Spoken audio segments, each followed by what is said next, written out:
नमस्कार। भारत चीन सीमा की खबरें और खबरों के बीच बीच में बहसें, इनके मिजाज पर गौर कराना चाहता हूं। क्या आपको भी नहीं लगता कि सारी कोशिश युद्ध के पक्ष में एक माहौल बनाने की है, एक जुनून पैदा करने की है? ऐसे मौके पहले भी आए हैं और पहले भी ऐसा होता रहा है। युद्ध के पक्षधर हमेशा ऐसी ही कोशिश करते रहे, लेकिन एक फर्क है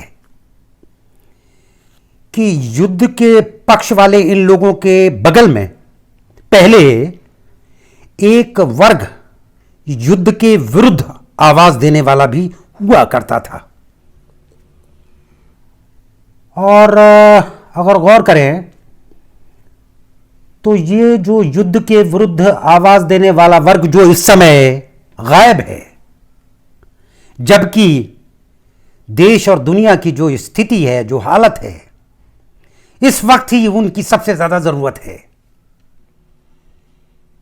जिस तरह की दुनिया में मंदी है, जिस तरह की महामारी फैली हुई है, उस पर एक युद्ध के बोझ के नुकसान, एक युद्ध के बोझ की परेशानी, इसको लेकर आगाह करने वाला वह वर्ग अगर गायब है तो हमें चिंता होनी चाहिए। बहरहाल वक्त वक्त की बात है। ये वक्त जोश ही जोश का है। होश की गुंजाइश मौजूदा वक्त में कुछ कम ही बची है। फिर भी एक कल्पना तो कर ही सकते हैं कि वह वर्ग, युद्ध के विरुद्ध आवाज देने वाला वह वर्ग अगर आज होता तो क्या कह रहा होता। वो शायद यही बात दोहरा रहा होता कि युद्धों में किसी की जीत नहीं होती, हार ही हार होती है, सभी पक्षों की, दोनों पक्षों की। और वो ये भी याद दिला रहा होता कि युद्धों में कहने को जो जीतता है, वो जीत कर भी इस हालत में नहीं बचता कि जीत का जश्न भी मना सके। युद्ध में जीतने वाला आर्थिक रूप से जिस तरह से बैठ जाता है, उसको उठने में 10-20 साल लगते हैं। और सारी दुनिया ने इसका अनुभव लिया और शायद इसीलिए ही ज्यादातर देश युद्ध की बात करते नहीं हैं।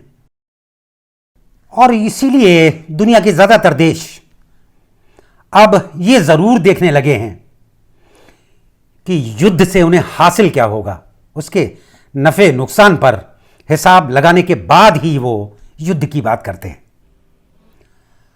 और इसी आधार पर हमें ये भी देखना चाहिए कि चीन से हमारा झगड़ा वो कोई जमीन जायदाद का झगड़ा उतना नहीं दिखता जितना आर्थिक या व्यापारिक युद्ध का है।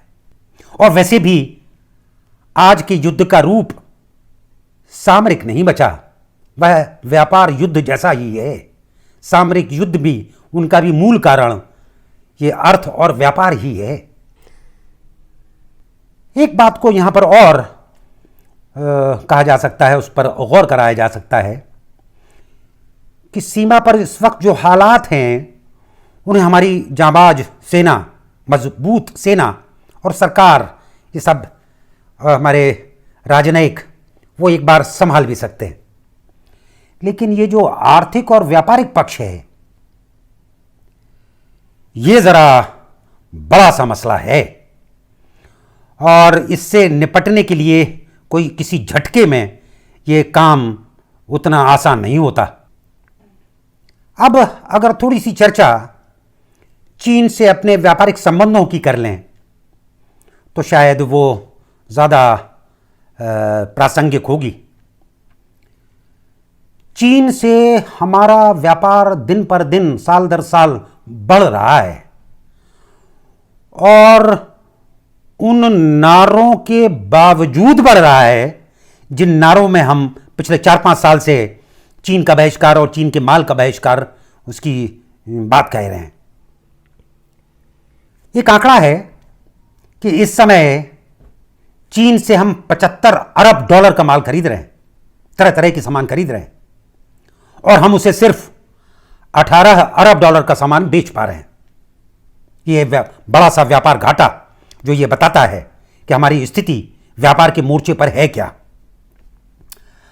अब अगर इस बात को मान लिया जाए कि एक बार ये युद्ध, यानी ये युद्ध हो ना हो, जिस भी रूप में हो, लेकिन ये जो व्यापार युद्ध है ये अब नहीं रुकेगा, और ये व्यापार युद्ध नहीं रुकेगा। इस पर एक बात और कही जा सकती है कि हमारे हित में इसे नहीं रुकने देना ही होना चाहिए। अब सवाल ये उठता है कि पिछले 4-5 साल से जो हम चीन के सामान के बहिष्कार का नारा लगा रहे हैं वो कारगर क्यों नहीं हुआ। वो नारा हमें शक्ल में नजर क्यों नहीं आया। तो बड़ा सीधा सा इसका एक जवाब बना हुआ किसी भी अध्ययन से दिख सकता है कि चीन का सामान सस्ता है और चीन बहुत बड़ी क्वांटिटी में, बहुत बड़ी मात्रा में ये सामान बना पाता है। आज हमारी जो स्थिति है वो स्थिति ऐसी नहीं है कि यकायक हम अगर चीन के सामान का बहिष्कार करें तो हमारी जनता चीन के सामान के बहिष्कार के नारे के बावजूद उस पर अमल कर पाए। इसकी पहली शर्त यह होगी कि एक घरेलू विकल्प हम तैयार कर लें या उसके लिए तैयारी शुरू कर दें। इस पर गौर कर लेना चाहिए कि जो कैपेसिटी है, यानी जो क्वांटिटी को बनाने की कैपेसिटी है और उसको बनाने के तरीके की जो कॉम्पिटेंस है, उस मोर्चे पर हम पिछले 4-5 साल में काम कर नहीं पाए। अब अगर हालात इस हद तक पहुंच गए हैं तो अब इसमें देर नहीं की जानी चाहिए। और बड़ी अच्छी बात यह है, एक सकारात्मक पहलू यह है कि ये जो चीन के बायकॉट के नारे के कारण हमारी जनता है, वो जनता भी शायद घरेलू महंगा सामान खरीदने के लिए तैयार हो जाए। वो सेंटीमेंट वो हमारे काम आ सकता है।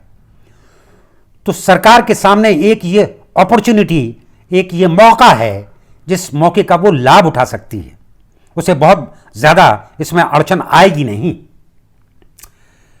समझदारी इसी बात में है कि हम जो सीमा पर झगड़ा है वो तो है ही और उस पर तो काम हो ही रहा है, लेकिन ये जो बड़ा मसला है, जो कि जड़ है, उस दबाव से मुक्त होने के लिए तैयारी अभी से शुरू कर दें। धन्यवाद।